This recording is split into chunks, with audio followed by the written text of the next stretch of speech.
Howdy y'all, it's Anna with Always Right, and in today's AuthorTube video, I'm going to be answering Reddit questions that get posted on r/writing. They're not addressed to me, but I will answer them. Redditor Unknown asked, Agent Marketing? I am just finishing up a novel. It's good, but I have a good paying job, and I manage my own businesses. Right now, money is way easier to find than time. So I'm wondering about agent marketing. I wouldn't mind outsourcing finding an agent. It just seems like the sort of thing that's tailor-made to target naive suckers and relieve them of their cash without providing anything. I'm just concerned I'll lose 3 months and nothing will come of it more than me occasionally writing blind emails. Curious about people's experiences, positive or negative, and recommendations if possible. Not looking for direct commercial proposals as a result of this post. Thanks. First off, coming off a little strong, is that pretentious? Oh, in this day and age, girl. So first off, agents do not like this. You wanna know why?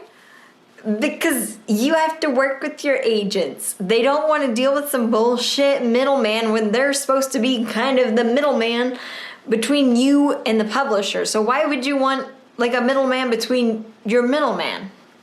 Plus, agents are usually trying to establish a relationship with their authors.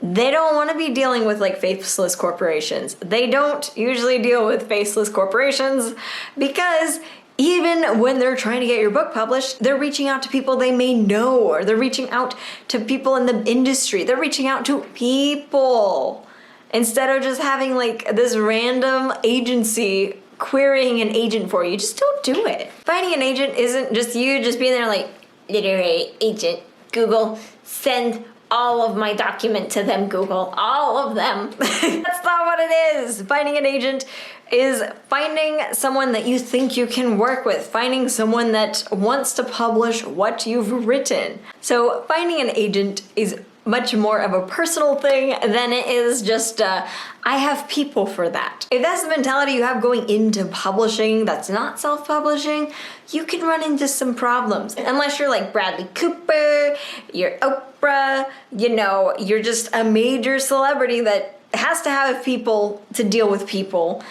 You're just a business owner, you're just coming off as like, oh, that smells, oh, that's a smelly kind of person. We don't want to deal with that here. No. If you think you're too busy to do the research, write your query, keep in contact with agents, but you want to get published, just self-publish. If you don't have time to even send out a query to a literary agent, you probably won't have the time to edit your book, to make the changes that need to be done in order to get it publishable or XYZ-able, you know? If that's kind of your attitude towards publishing, of I'll just get people and people and people to do it, just self-publish. Like, save all the agents the trouble and just save your money and just self-publish. Also, as like a total side note, this guy had the gall to be like, but I already have so many people working for me and doing so many things. Why can't I just have them do this? And I'm just like, how did you get this far in business? Because a lot of business is about relationships, and it just doesn't make sense to me how this person could not wrap their head around the concept that publishing is all about relationships, you know? You have to establish a relationship. That's, basically, that's a good summary of my question. Next question. Chapter titles confuse me. Help! I don't want to use a simple chapter 1 and so on, as this seems too chronological and boring to me. On the other hand, it doesn't feel appropriate to use headline-style titles either. I'm at a loss, really. Am I the only one who has weird opinions on chapter titles? And how do you deal with these issues? I'm glad you asked. Just put chapter 1. If you're editing your novel, then you can kind of come up with creative, fun names. But until like your first draft is done, put chapter 1. If you have a lot of chapters in your book, like my book did, my book had 45 chapters. You might want to look into creating some kind of catchy titles, but they literally just need to be like 2 to 5 words long and just a summary of the chapter just to help you remember like what happened in them. That's what I did. I hit the halfway mark in my book and realized, ooh, like I had something happen in a previous chapter, but they're all just chapter 1. I need to be able to tell instead of having to click through like 15, 20 chapters to find the chapter. So in Scrivener, I still had like chapter 1 as my folder, and then like the chapter title within the chapter folder, I would put to like second date, you know, I'd put to out of jail, I'd put to the beating, you know, I would give very kind of generic titles to my chapters. So if you don't want to use chapter 1, even though it's been used for hundreds of years, how can we all be wrong, sir? Just kidding. But if you really, really don't want to use chapter 1, you can definitely come up with fun names for the chapters, but I would suggest you do that either after you have that chapter fully outlined or you have that chapter written out. Just my 2 cents, like really, it's just kind of like this is one way you can do it. If you're sitting there looking at your document and just going, well shit, maybe I should change my chapter titles. Don't worry about it. Like chapter 1 is perfectly fine. Stop focusing on the really cosmetic thing that's like, I don't know what to do, help, kind of stuff, and focus more on just writing your story. It is your book, it is your novel, it is your baby. You can do with it as you will, but if you want to finish that first draft, get your ass out there and write. Stop worrying about like, chapter 1, should I spell out 1 or put the number 1? Just literally Just go with the easiest thing for you. On to the next question. Is having too many shifts between third person and first person jarring? Some of my characters work better in third person, though they do have a chunk of first person parts and vice versa. So the narration style kind of changes often. There is that saying, if you write it properly, anything can work. That's not one of them. I'll be honest with you. That's going to be a much harder sell, a much harder read. You need to pick one. You need to pick either first person or third person and stick with it. Yeah, to jump from first person to third person within characters and then switch characters is a lot. People will put your book down. People will not want to read it. It'll just be too confusing. Remember, anything you do in a book needs to have a purpose. It cuts down on fluff and it cuts down on confusion. And switching point of views is one of the things that is adding to the confusion. So don't do it. If you're sitting here like, I have never heard of it, I had to like Google it, and there is a trilogy that did this, and it's called the Broken Earth Trilogy.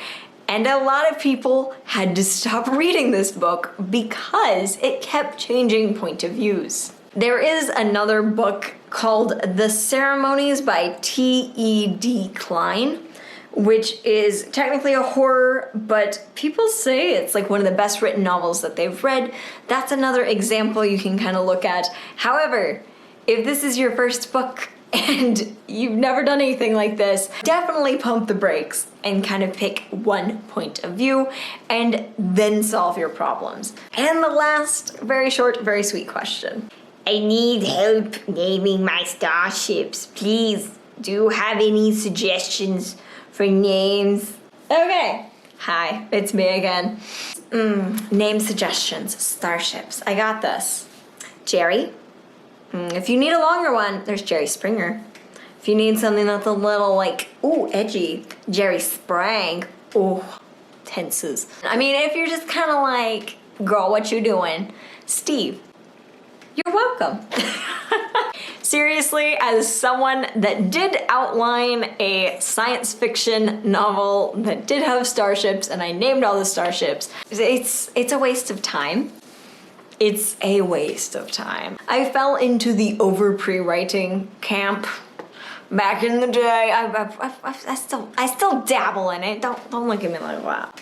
But stop worrying about your starship names. Just call it something random. You can call it Steve, just all caps Steve. There you go. Just Jerry. There's a good one. That's a good one. That's a good starship name. Really don't put too much thought into it on the first draft. Now, if you're on your second draft, if you're on your first draft, close those ears just for a minute. But if you're on your second draft or you're about to start your edits after finishing your first draft and you're like, ah, crap, I named it Steve and that doesn't fit because I don't know why it wouldn't. Steve's perfect. It's the best starship name. Look at kind of the influences you have on the culture or the origin of that ship. If that ship was created by people that are heavily inspired by samurais or heavily inspired by like Russians, you can look up some fun words in Russian or in Japanese or whatever language or culture influenced those people that built that ship or owned that ship or named that ship, and kind of splice two words together, bada boom, you're done, it's beautiful. It's actually what I did. It's only as difficult as you make it, but seriously, get writing. Stop worrying about your spaceship that's now named Steve if you're on your first draft. But that has been questions from Reddit, part 1. It's been a lot of fun. I took a lot of the inspiration for the answers from the answers on Reddit, except for the Starship one. I don't have screenshots of that question. I just distinctly remember it and laughing and going, what if someone just went, bleh, I'll just name it Steve. I'm tired of thinking up names. I hope these help, or at least you got a little chuckle, got a little inspiration from them. So moral of the story, be nice to your agent. You have to spend time actually to get that agent, you know, from question 1. I don't remember the other questions. Don't change point of views. Like first person to third person. Don't do it. I'm gonna come smack you. And name your starship Steve, all caps, or Jerry Springer, or Jerry Sprang. You have my permission to use those names. Anyway, thank you all so much for watching. I post AuthorTube videos and Friday, and then writing vlogs on Tuesday. So if that's your kind of cup of tea, you can please click that subscribe button, maybe the like button because you're down there. And as always, let's get writing. Bye!